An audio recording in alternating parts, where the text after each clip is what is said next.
Hi, everyone. So glad you could join us today. I'm welcoming Heather Bopp. She's going to tell us about Healing Prairie. Heather is the program manager for the farm, the Healing Prairie Farm at Community Crisis Services. She spent the last 27 years serving youth and their families with their mental and behavioral health needs through community and residential-based services. She's served vulnerable youth while working as a youth advocate, caseworker, and program manager in residential treatment facilities, managed shelter programs. Prior to joining Community Crisis Services, Heather was a program director at one of the largest nonprofit agencies in Iowa for qualified residential treatment facilities and a female gender-specific specialized delinquency residential treatment. Heather is also a member of MINT, M-I-N-T, a trainer for motivational interviewing. So welcome, Heather, and I'll let you kick it off. Hi, thank you so much. I appreciate you having me. So I understand that a year ago you had someone, I believe it was Justin, come and spoke to you about Healing Prairie Farm. So this is a follow-up. For those of you that weren't there, I'm just going to do a little overview of Healing Prairie Farm, kind of the beginning. And I do have a PowerPoint. Is it okay if I go ahead and share that now? Thank you. So this is our little symbol for Healing Prairie Farm. We have the two rabbits, which is pretty adorable. Our sign is on the outside of our farm. We have a really cute sign in the driveway. So, the first of many pictures that I'm going to share with you of our farm animals, I chose the animals versus some of the really cute pictures of the houses and the barns, although you'll see a few of those because the animals are what's really most endearing about the farm. So this is kind of the quintessential farm. One of our staff members actually took this picture. She was doing the chores and the animals lined themselves up like this just to get her attention. And this is really what Healing Prairie Farm is all about. So these are two of our goats. One of the chickens and a kitten just lined up to get Amber's attention, one of our youth advocates. Um, so Healing Prairie Farm is made possible by a contract with the East Central Region, Mental Health Region, and I'm not sure if you're all familiar with that, but there are 9 counties in the region. We have Benton, Bremer, Buchanan, Delaware, Dubuque, Iowa, Johnson, Jones, and Lynn. And yes, I did look at the list because it's a mouthful and I didn't want to miss any of them. We also have insurance reimbursement, which means we do not charge or bill any family members. We actually bill insurance, and it can be private, it can be Medicaid insurance. Also, we had some grants. So we have some federal funding through one of our programs, which I'll talk a little bit more about, and then individual contributions. Our community, specifically in Johnson County, and I know it gets confusing when I say community and community, our agency, Community Crisis Services, we ourselves get confused. But Johnson County community is incredibly supportive of community crisis services. We have a significant amount of individual donors who are supportive of community crisis services and specifically Healing Prairie Farm. They really believe in the mission and the vision, and they've been such huge supporters of our organization. When we purchased the farm property, which is 20 acres, we were able to purchase it outright. Healing Prairie Farm is located on Highway 6 just outside of Iowa City. And it is the old Kinder Farm, which folks that have been in Johnson County and in Washington County and Muscatine are all pretty aware of that location. It was a preschool on a farm that was really well known. It was run for almost 50 years in the area. And we had so many supportive donors that we were able to purchase that outright. We're really proud of that. Okay, so the services that we provide at Healing Prairie Farm. We have two different services or two different programs, and the services that we provide are individual and family counseling. We have therapeutic recreation services, that are performed by two different groups of folks. One of them are us, the Healing Prairie Farm staff, um, and we provide art, music, and animal care therapy. Our animals, which you're going to continue to see more pictures of, right there you see a picture of Miss Kitty, the horse. She came to us from the Kinder Farm. She is, I believe, 28 years old. Um, we have another horse named Pride. We have a llama named Kayla, and we have four pigs, two potbelly pigs and two larger pigs. We have 6 goats, about 25 chickens, a goose who identifies as a chicken. She's been living with the chickens, and one guinea fowl who also believes she's a chicken.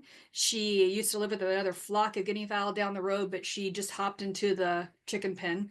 Um, we have 2 therapeutic rabbits, and a whole group of cats.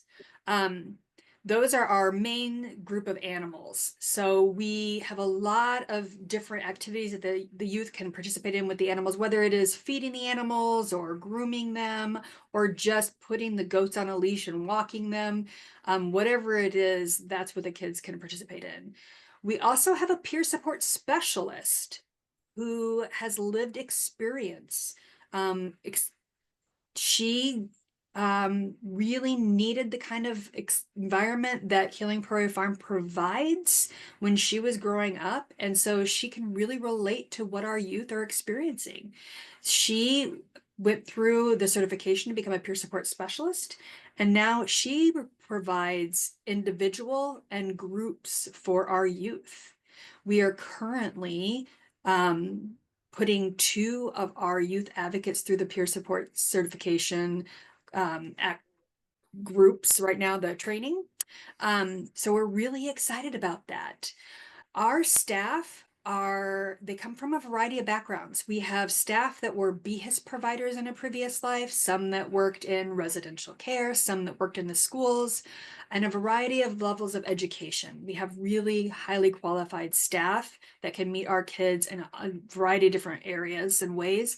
So they can provide these groups in an exceptional way, and individual groups and the individuals and the groups. In addition, we are collaborators with United Action for Youth, which is a Johnson County agency that provides services for youth, and they have for a significant amount of years. They come in to the farm and they provide 2 therapeutic groups a day, Monday through Friday. So if you think about that, we're providing at a minimum 4 groups a day for our youth to participate in. Our youth are able to choose what groups they would like to participate in. We ask that they participate in at least 2 groups a day. And we have a significant amount of youth that participate in all of our groups, whether it be the 4 or the 5 that we provide. It's very rare that we have youth that are struggling with their mental health to a point where they're doing the bare minimum. Our groups are a lot of fun. We disguise these therapeutic interactions and interventions with the really fun things that kids want to do, music and the art and the animal care, and we offer them the options. And so we have a high success rate of youth participating in groups. So youth can come to the crisis stabilization program, which is exactly what it sounds like. When youth are in a crisis, and that looks different for everyone. So I'll give you an example. If we have a young lady who is 15, who is experiencing suicide ideation, she can come to us instead of having to go to a hospital stay. And she can be referred to us, whether it be through a parent, a therapist, a psychiatrist, a teacher, or herself by calling our supervisor on call number, which I can provide to you all later. We can do a screening to ensure that we are the appropriate level of care, because we are the lowest level of care for youth other than their home. And she can come and stay with us for on average 3 to 5 days, but up to 10 days if our mental health provider determines that that's the most appropriate level of care. We can take up to 8 youth at a time because we have an 8-bed house for those youth. Our, like I said, youth, that crisis looks different for everyone. So it doesn't have to be as extreme as suicide ideation. It could be a young person who has experienced a breakup, and that's actually pretty common. It can be a youth who is struggling with family dynamics at home, or a youth that's experiencing being bullied at school. There are lots of different crises that would qualify. The idea is that we take them outside of that typical stimulus that's really causing the mental health crisis, and we give them a break or a respite from that. We bring them out to the farm, and they are not attending school. They are not attending their or going to their jobs. They have a break from their social media, but they're not completely detached from that. We have an hour a day in which they can have their phone and they can be on their social media, on their laptops or iPads or whatever it is they choose. They can make as many phone calls to whomever is on their contact list, and we encourage parents to or guardians to put their natural supports and their friends, etc., on their contact list so they're not cut off from their supports, they're not cut off from their friends, but we're really minimizing those stress points. And if anyone has any contact with a teenager, they know that social media can be quite stressful. So we're really working to minimize how much exposure they have to that stress.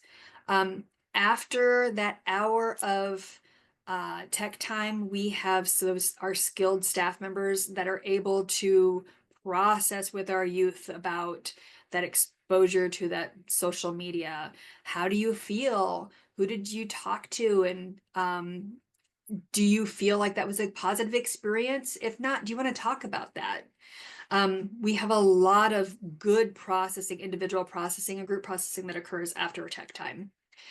So youth are able to have a lot of individual staff time, youth advocate time. They are able to have, minimum 4 therapeutic groups a day, but every interaction with our youth advocates are therapeutic interactions. And we're really quite proud of that. We hire diverse staff, not just diversity in how staff look, but, age and how they interact with folks or with our youth. So we can, our youth can find someone that they have a good connection with. We provide our youth with enough time to relax and have downtime so they don't have an overly structured routine. Our youth are able to get into the fridge and the pantry whenever they want, so they have some, choice in if they're, hungry and they don't feel like they have to ask to go into certain rooms. It's really a home-like environment, and they're in 2 different houses, which is really quite nice. So I mentioned that they're not going to school. They've got a time to be a kid and relax. Some of our youth that come out to the farm really want to have a lot of one-on-one time with our staff. They really want to be quite busy and quite active. Other youth, it's really a full day for them if they're able to get 3 meals and get a shower and attend 2 groups, because that's where their mental health status is at. And we respect that. I'm going to go on and talk about the RIE program, or the Runaway Homeless program. That program, we have a 4-bed house. It's the farmhouse. We call it the farmhouse because some of us think it's gray and some of us think it's white. So we just dub it the farmhouse. We have 4 beds that are on the top floor, and it looks a little bit like a college dorm / apartment, which is pretty cool. So those youth stay with us for a little bit longer, but it's only 3 weeks, which isn't quite, isn't that long at all. So those are our unhoused and runaway youth. Youth are referred in the same way. They or their teachers or whomever can call that supervisor on call number. Now, it's a voluntary program, just like the CSRS program. So the youth have to want to be there. and the parent or their guardian have to agree that they're there. And that sounds interesting if you talk about runaway and unhoused youth, because there's a fine line between harboring a runaway and housing a runaway. So we really have to be cognizant of making sure that we are attempting to contact the parent or the guardian. We don't take any court-ordered youth in either of those programs, which I didn't mention earlier. And if the child has any services through the Department of Human Services or juvenile court, that's fine as long as the parent or the legal guardian has custody of them. And again, they're both voluntary programs. We can have up to 12 youth on the farm at any given time with between the 4 beds and the 8-bed program. And the big difference is we're really working to help teach some more independent living skills for our RIE program, the Runaway Homeless program. We are helping our children in the RIE program attend school and attend their job or get a job. We're really helping them focus on the what's next in that program. So a lot of it is connection to additional services where we might be making more referrals for just therapy or ongoing mental health services in the CSRS program. We're working on that in the RIE program, and also where are they going to live next and are they going to have a job next? So it's kind of the RIE program is that long-term stability in addition to the mental health services.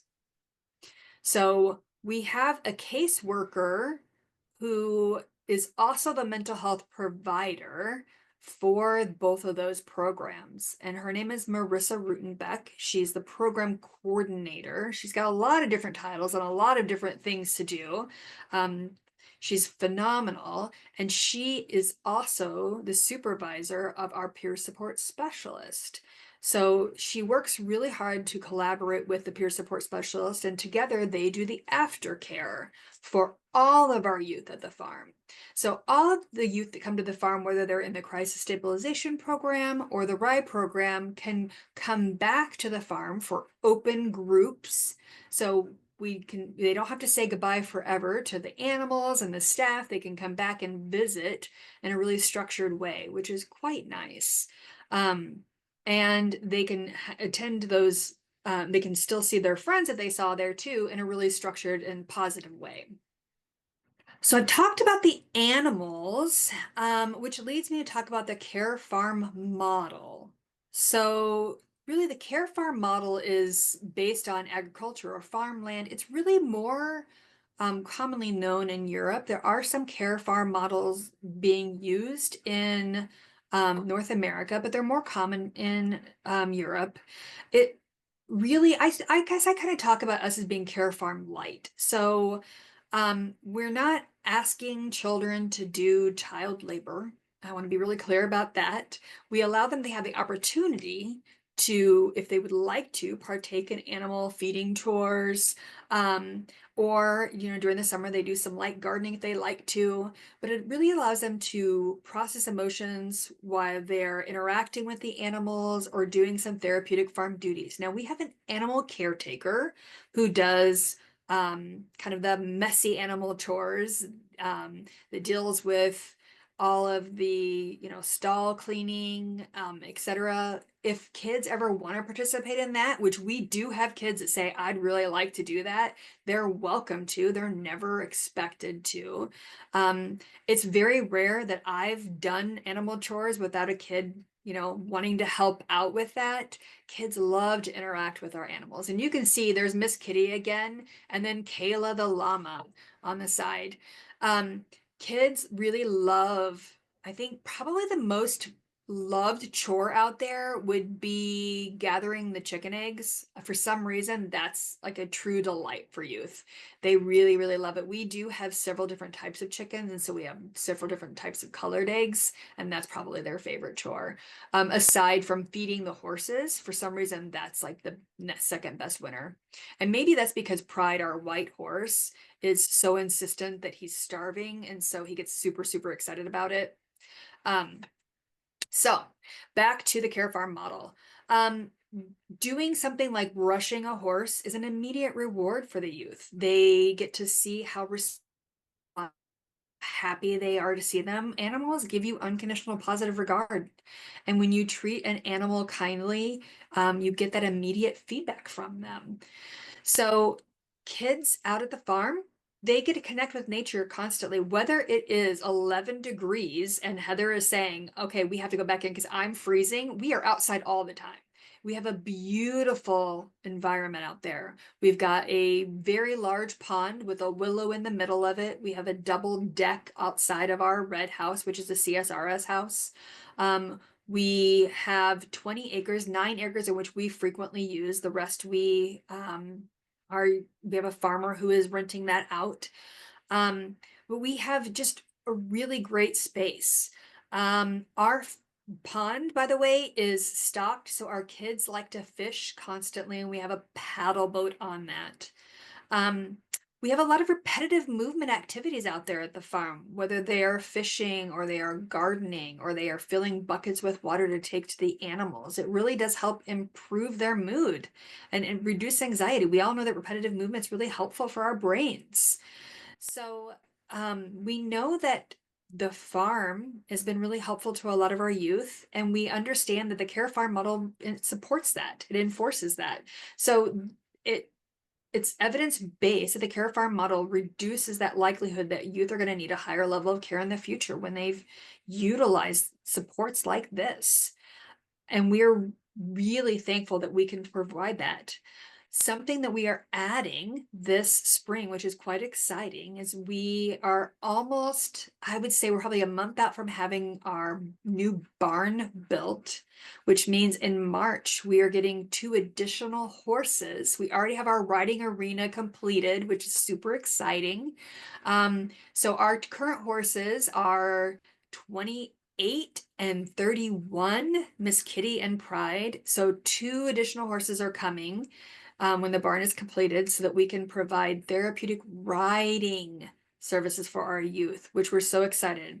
Our peer support specialist or peer support supervisor, Emma, is actually also our equine specialist. And so she is going to be providing those services for our youth, which we are beyond excited about.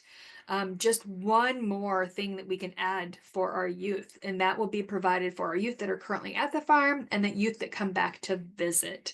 So super excited about expanding. So you can do more than just brush the horses and walk the goats and carry the duck around, and bring the rabbits here and there, which the rabbits adore being carried around, but we're going to add that to the mix. We're all about, you know, adding to what we're doing, and we've already expanded our services, and we're always talking about what's next. So we're really about developmentally appropriate care. We want to have a more healing environment than, what we've seen being offered to youth in the past.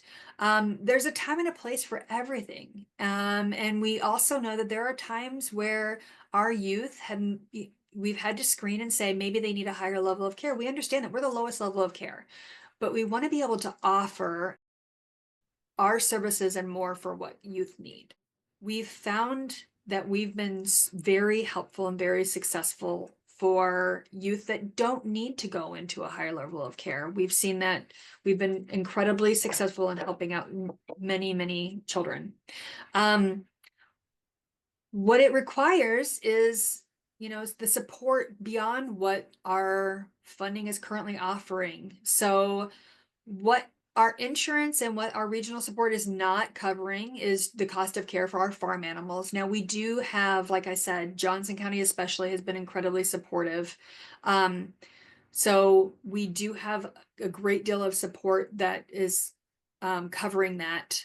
But when we're thinking about additional programming to offer for our youth, that's where we're always being innovative and thinking about that.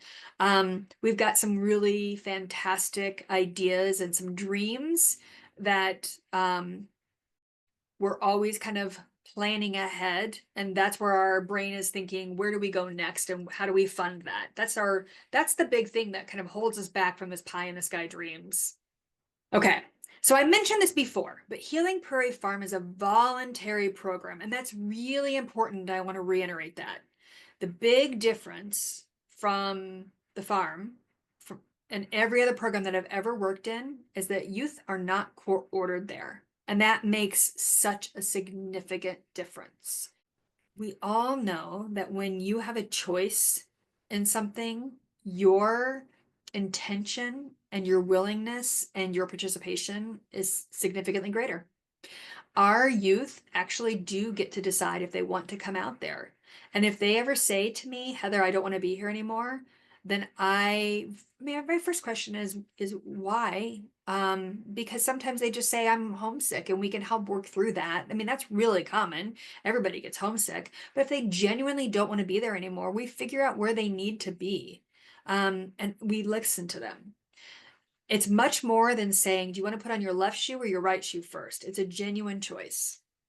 So we are really respectful of our youth's decisions to come out there and to not come out there. And a good example I can give you, we had a young man out at the farm last month, and he came out there and he was really unhappy. And he was out there for 12 hours.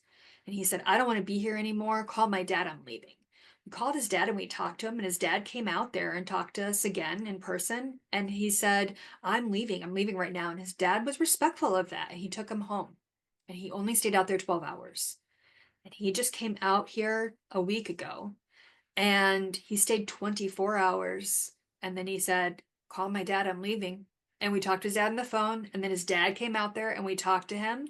And he said, I just don't think I can stay out here anymore. And we identified with his dad that it was a successful stay. He felt much better. And he stayed for 24 hours, which was twice the amount of time that he had stayed before.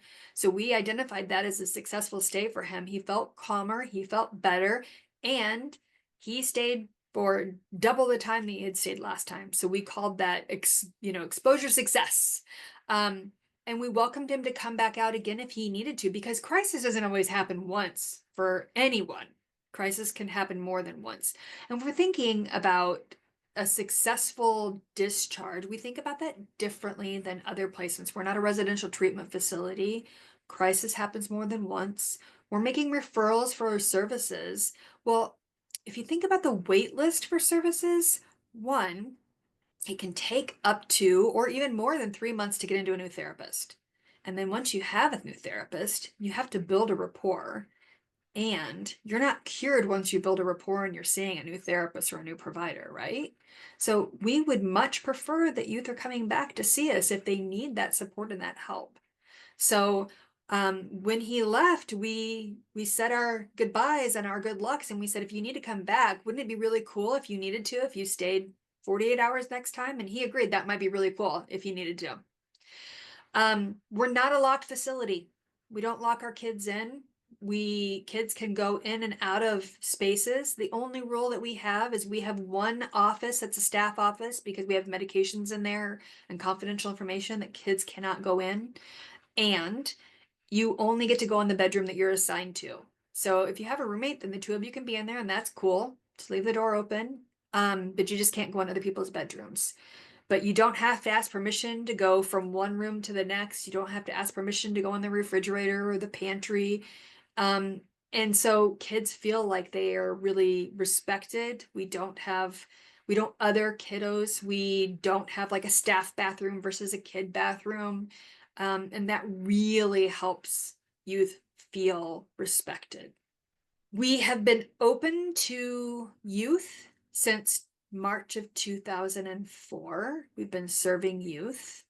By the way, this is another picture of my beloved Kayla. I don't know if you know who my favorite animal is out there yet. I don't know if that's been obvious, but this is beloved Kayla. She and I are best friends. I love all the animals, but this is Kayla. I'm going to talk to you a little bit about numbers. Since March of 2004, we have served 129 youth. Some of those have been repeat customers. So in the CSRS program, we have had, these are nights, these are youth that have stayed overnight. And we've had some kiddos that have come and stayed the day. We don't count their day of admit, by the way. So in January, we served youth. This is how many nights we had youth stay. So 95 nights we served youth all total. So in December, it was 105, and you can see in November, that was the highest number of nights that we served youth, all the way down to, in June was the first month that we actually had a crisis stabilization youth, or beds for youth. So that was our first month that they opened up the crisis stabilization beds. The RY program was opened up first. The very first youth that came was in March, and she came towards the end of March. You can see those numbers vary quite a bit. We typically have fewer RY youth than we do crisis stabilization youth. Now, the first couple of months, they only had RY youth. And obviously, if you can, I don't know if you can tell by the numbers, I just know them pretty intimately, that when you get a RY youth, they stay longer, they stay the 21 days versus the CSRS youth. Those kiddos come and go all the time. They can stay 3 to 5 days. We have some that have stayed the 10 days in those programs. And that's Doodle. So our animals were named before I came out. Several of them were named by our Chief Operating Officer, Adrienne Corbacus, and she really loves naming animals in pairs and after foods. So she didn't name the rabbits, but we have Snicker and Doodle. Our goats are Lolly and Pop and Tater and Tot. But this is Doodle. Doodle really, really loves to be held and cuddled. And Doodle is potty trained, like litter trained. I didn't even know you could litter train a rabbit until I came out to the farm. So I have a question about those animals. Yeah. So, if you had more space, could you serve more? Meaning, are you full? Would you say that you're full? So that's interesting. So there are times where our numbers are really full and we have to turn away youth. Mm. And there are other times, like right now, where we only have 3 youth today. So we are either hot or not. It really depends. So for instance, there are different times where situations are happening in the news that's really tough for some groups of kiddos. And we are turning youth away and we are saying, please call back every single day. And we are calling them back and saying, we don't have a bed yet, but hopefully really soon. Here are some other options. And just staying in contact with them. And then we discharge several youths, to their homes, and and then we don't have we're low on numbers for a couple of days, and then we get a big influx of kiddos. So I would say definitely sometimes I'm thinking we need another house. And then today it's pretty quiet. I would think staffing would be a challenge, right? When that happens with that kind of Yeah. situation. Yeah, it's very interesting. There are like November was a busy month. And we were surprised. We thought, oh, holidays, we're not going to need stuff on holidays. Every kiddo's going to be home. But November, we had admits on Thanksgiving Day. Family stress. Yeah, Right. yeah. November and December were super busy. And my experience working in a shelter program for many years, we didn't have kiddos on holidays. So I was really surprised with that. Yeah. Yeah, I would think definitely trying to manage staff and that would be hard. We're blessed to have very flexible staff Well, that's that are good. again are highly trained and highly skilled. Mhm. Um, so that's phenomenal. But yeah, it's interesting. I mean, you're looking at in June, the CSR's program was very new.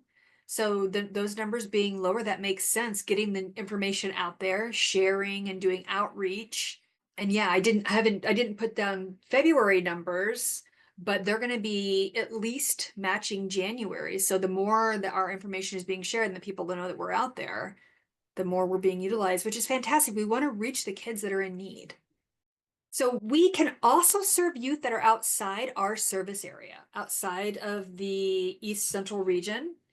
Um, we can only serve them in the CSRS program if we have 3 or more beds available and they have Medicaid. The RIE program, we can serve youth from anywhere, out of state, in state, anywhere. Are you getting a lot of those? Now that Mhm. people are learning more about you, I would guess that the word's getting out. Yes. Is Yes. there anything like this anywhere in Iowa? So there is a CSRS program. Um, yeah, it's called the Summit House, and that's Tanager's program. It's not on a farm, so it's not the Care Farm model. Mhm. And there have been other RIE programs. I know that Foundation 2 has had a RIE program since, was it 1978? I may be misspeaking the year, but for a very long time.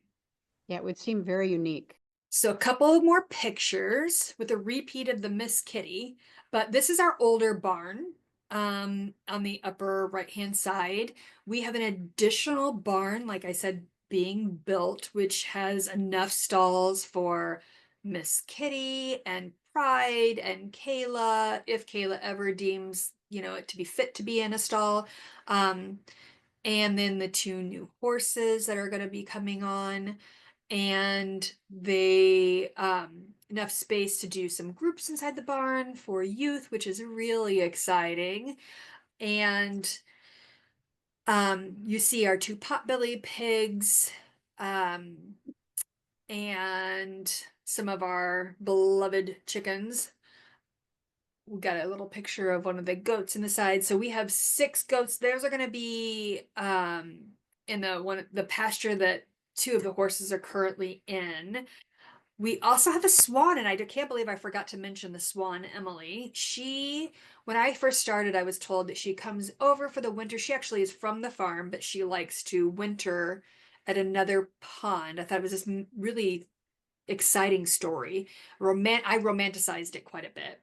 And I was told that she'd be back. I got really excited when I saw her in early winter in our pond. And then she must have decided that it wasn't quite winter enough because she left. And then I was told we have to be really careful. We have to watch for her because she will freeze herself in the pond. Um, so she left, and I was really sad that it wasn't early enough or it wasn't time enough. And then I spoke to some of the staff that had been there longer than me, and I found out that she doesn't really go anywhere romantic and exciting and exotic for the summer. She literally walks across the highway to the neighbors, and they have a smaller pond. So, she has a broken wing, so I guess I have to give her credit for that. I mean, if I had a broken wing, I would probably summer across the street too. But